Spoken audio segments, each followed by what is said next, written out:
Hi everybody, welcome inside the UPMC Rooney Sports Complex. I'm Missy Matthews, he's Bob Labriola. In today's edition of Steelers Live Labs, we're going to take a look at the Steelers free agency scorecard. Going through all the lists, nothing too major has happened just yet. I know everyone's keeping an eye on Le'Veon Bell. We'll get to that in just a minute and the different deadlines the Steelers are facing with some of their options. But let's start with the unrestricted free agents, Bell being one of them. Here's the rest of the guys that are set to be free agents come March 14th, the start of the new NFL league year. Yeah, a couple of interesting names on there besides, Le'Veon Bell. The first thing, I've gotten this question a couple of times, if the Steelers don't use a tag on Le'Veon Bell, might they use it on anyone else? And to me, the answer is a definitive no. Chris Hubbard, of those names you see up there, Chris Hubbard, I think, I would safely believe would be the most integral part of the roster behind Le'Veon Bell. But the franchise tag number for an offensive lineman is $14 million or some ridiculous number like that. And Chris Hubbard, while a valuable member of the roster and a really versatile guy who can do so many things to help the offense as a member of the offensive line, clearly that is not his future here.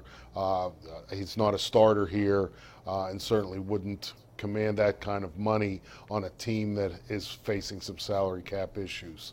So when you look at that situation there, either tag Le'Veon or no one.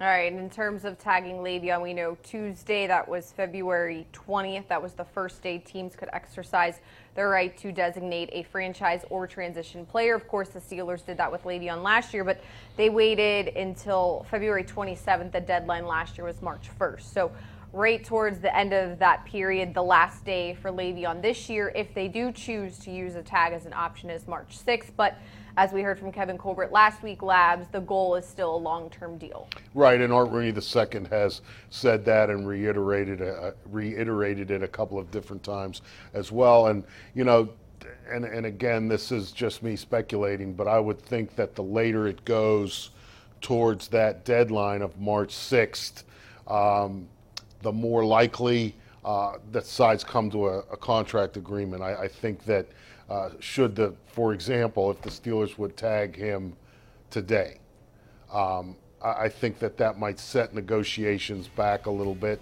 I think that the tag, if placed this early, I don't know that it would be viewed favorably by the player and his agent. So the later you get into the process, I think would indicate that maybe the more likelihood of a long-term deal happening would actually be.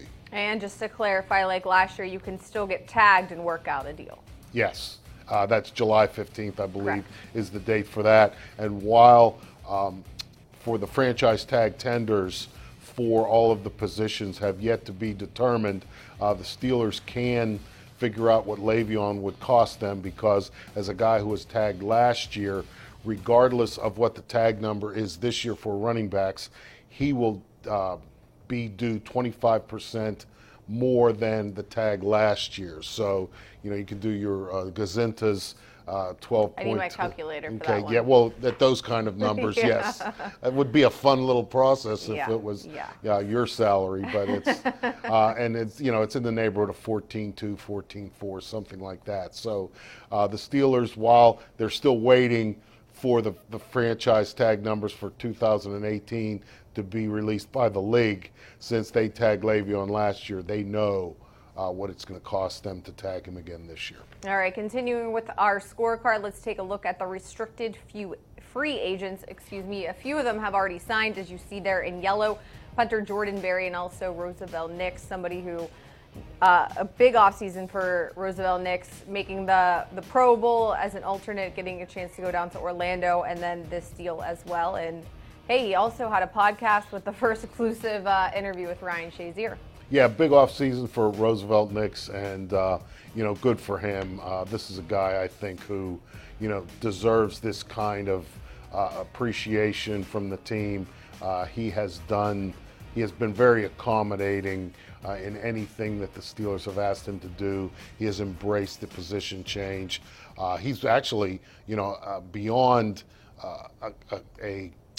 quality fullback. He's also a very important part of special teams, blocking punts, coverage, those kind of things. So, Rosie Nix is a valuable player on this 53-man roster. Looking back at some of the other names among those restricted free agents, I think, a guy who's in a little bit of a tough situation is Eli Rogers. The guy who had the ACL injury in the playoff game against Jacksonville.